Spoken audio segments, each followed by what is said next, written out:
আটুন যেতে হয়তো ওই মুড় অবধি ঘুরে আসতে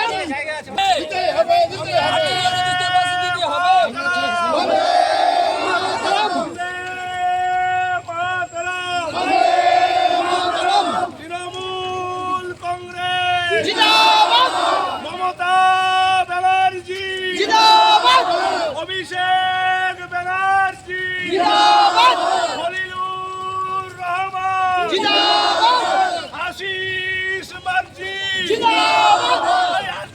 মেডিকেল কলেজের নরকীয় ঘটনায় যুক্ত থাকা অপরাধীদের ফাঁসির দাবিতে এই মিছিল চলছে। এই আন্দোলনের নামে আর্যকর মেডিকেল কলেজের লক্ষ লক্ষ টাকার সম্পত্তি নষ্ট হলো কার স্বার্থে? বিজেপি জবাব দাও। এই আর্যকর মেডিকেল কলেজের লক্ষ লক্ষ টাকার ওষুধ নষ্ট করা হলো কার স্বার্থে? সিপিআইএম জবাব দাও। এই জবাব চাইতে জবাব নিতে এই মিছিল চলছে। এই জবাব চাইতে জবাব নিতে এই মিছিল চলছে। ঘটনা ধামাচাপা হলো কার স্বার্থে? বিজেপি জবাব দাও। নৈনিতালের ঘটনা নিয়ে চুপ কেন বিজেপি সরকার? জবাব দাও। মেডিকেল কলেজের লক্ষ লক্ষ টাকা সম্পত্তি নষ্ট হলো কার স্বার্থে? বিজেপি জবাব দাও। আমরা এর ধিক্কার জানাতে পায়ে পা মিলিয়ে আমরা সেই মিছিলে অংশগ্রহণ করেছি এবং যিনি আজকে এই অংশগ্রহণ করেছেন সকলকে আমি জঙ্গিপুর সাংগঠনিক জেলা তৃণমূল কংগ্রেসের পক্ষ থেকে আমি সকলকে ধন্যবাদ জানাই, কৃতজ্ঞতা জানাই। যে বিষয়টি প্রত্যেকের কাছে খুব সেন্সিটিভ, আমাদের রাজ্যের মানবিক মুখ্যমন্ত্রী মাননীয় মমতা ব্যানার্জি, আমরা যেভাবে দেখলাম ওনাকে এই আরজিকর ঘটনা নিয়ে, যে প্রথমে তিনি সে দোষী ব্যক্তিকে আইডেন্টিফাই করা এবং দোষী ব্যক্তিকে যত শীঘ্রই হয় ফাস্ট ট্র্যাক কোর্টে বিচার করে তাকে ফাঁসির দাবি করেছে। আপনারা আরো জানেন যে অভিষেক ব্যানার্জি মহাশয় তিনিও সে একই দাবি করেছে। আমরাও চাইছি দোষী ব্যক্তিকে তার ফাঁসি হোক। আজকে সেই ফাঁসির দাবিতে আমরা সকলে এই ধিক্কার মিছিলে আমরা সকলে পায়ে পা মিলিয়ে আমরা তার প্রতিবাদ জানাতে থাকব। আপনারা জানেন যে এই ইস্যুটাকে কিভাবে বাম এবং বিজেপি দল রাজনৈতিক ফায়দা নেওয়ার জন্য তারা তার চেষ্টা করে যাচ্ছে, কিন্তু বিজেপি কখনো ভেবেছে কি, কখনো নিজের আত্মসমালোচনা করছে কি? তারা করছে না। আপনারা জানেন যে কাঠুয়ার সেই নাফিসার কথা, কিভাবে তাকে সে একটা নাবালিক মেয়েকে ধর্ষণ করে তাকে হত্যা করা হয়েছিল। কি হয়েছে আপনারা জানেন যে হাতরাসে সেই মেয়েটিকে ধর্ষণ করার পরে সে যেন কিছু বলতে না পারে তার জিভ কেটে দেওয়া হয়েছিল। কি হয়েছে?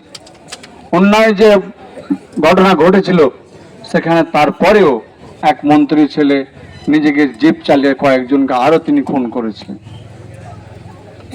তো কাজে সেদিকে কোনো আত্মসমালোচনা নেই। ঠিক তেমনটাই আজকে সঙ্গ দিচ্ছে বামেরাও নিজেদের সময়ে তারা কি করেছে সে আত্মসমালোচনা তারা নিজেরা করুক। আমি আপনাদেরকে ভাবতে বলবো যে আপনারাও ভাবুন যে বাম সময়কালে তারা কি করেছে। আজকে মমতা ব্যানার্জি যেভাবে এই ঘটনাকে দ্রুত বিচারের দাবি, ফাঁসির দাবি চেয়ে তিনি পায়ে পা মিলে গতকালকে কলকাতায় মিছিল করেছেন, আপনারা ভাবুন তো, রাজ্যের অন্যান্য রাজ্যের কোনো মুখ্যমন্ত্রী কেউ কি এরকম কোনো নিদর্শন রয়েছে? নেই। কিন্তু মমতা ব্যানার্জি সত্যটা উদ্ঘাটন করার জন্য চাইছেন, সত্যটা যত শীঘ্র তার বিচার চাইছেন। কাজে আসুন আমরা সকলে পায়ে পা মিলিয়ে আমরা এর ফাঁসির দাবিতে আমরা এই মিছিল সকলে অংশগ্রহণ করে আমরা যত শীঘ্রই হয় দোষী ব্যক্তি তার বিচার হোক। সিবিআই চেয়েছে আমাদের মুখ্যমন্ত্রী প্রথম, তারপর এরা কোর্টে যাচ্ছে। আবার আমাদের মুখ্যমন্ত্রী চাইছেন যে রবিবারের মধ্যে এর ফয়সলা হোক, কিন্তু কোন রাজনৈতিক দল তো চাইনি, ইতিপূর্বে আমরা দেখতে পাইনি। কিন্তু আমাদের দল, আমাদের মুখ্যমন্ত্রী তিনি যে মানবিক সেটা তিনি বুঝিয়ে দিয়েছেন। যাই হোক, চলুন আমি আর বক্তব্য বাড়াচ্ছি না। এই গরমের মধ্যেও আপনারা সকলে এসেছেন, আমি আবারও সকলকে ধন্যবাদ, কৃতজ্ঞতা জানাচ্ছি। ধন্যবাদ। আমাদের আরজিকর হাসপাতালে মহিলা ডাক্তার তার যে নৃশংস মৃত্যু, তার ফাঁসির দাবিতে যে আমাদের অবস্থান ধর্মঘট, আমাদের ত্রিস্তর পঞ্চায়েতের যে সমস্ত মহিলা জনপ্রতিনিধি আছেন তিনাদের এই অবস্থান ধর্মঘটে থাকাটা ম্যান্ডেটরি, অবশ্যই করা হচ্ছে। আপনারা অবশ্যই যে যেখানে থাকেন এই অবস্থান ধর্মঘটে আপনারা সামিল হবেন। ধন্যবাদ। কি বলবেন? আরজি করে যে ঘটনা ঘটেছে, আমরা এই ঘটনা নিন্দা করছি, তীব্রভাবে ধিক্কার জানাচ্ছি সকলে। আমাদের রাজ্য সরকার প্রথম থেকেই এই ঘটনার দোষী ব্যক্তিদের যত দ্রুত হয় তাদের ফাঁসির শাস্তি দাবি করেছে। এবং পাশাপাশি আমরা আজকে খড়গ্রাম ব্লক তৃণমূল কংগ্রেসের আমাদের সম্মানীয় বিধায়ক, ব্লক সভাপতি, আমাদের পঞ্চায়েত সমিতির সভাপতি এবং সমস্ত প্রধান অঞ্চল সভাপতি এবং সমস্ত কর্মী নেতৃত্ব নিয়ে আমরা আজকে তার ফাঁসির দাবিতে আমরা মিছিল, পায়ে পা মিলিয়ে মিছিল করেছি, প্রতিবাদ জানালাম। এবং আগামীতেও যেন এইরকম বিচার হোক এত দ্রুত, যেন এরকমভাবে কেউ এইরকম ঘটনা ঘটাতে না পারে বা সাহস না পায়।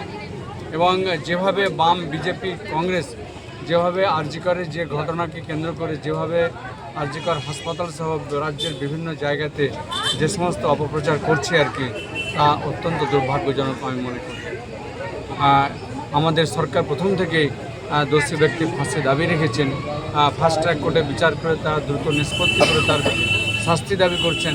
তারপরেও কিন্তু এই বাম, সিপিএম এবং বিজেপি, কংগ্রেস এরা আরজিকর হাসপাতালে গিয়ে বিভিন্ন উস্কানিমূলক কথাবার্তা রাজ্যের বিভিন্ন জায়গায় এবং যেভাবে সরকারি সম্পত্তি হাসপাতালের নষ্ট করেছে আর কি, তা অত্যন্ত নিন্দাজনক। আমরা সেটা নিন্দা করছি।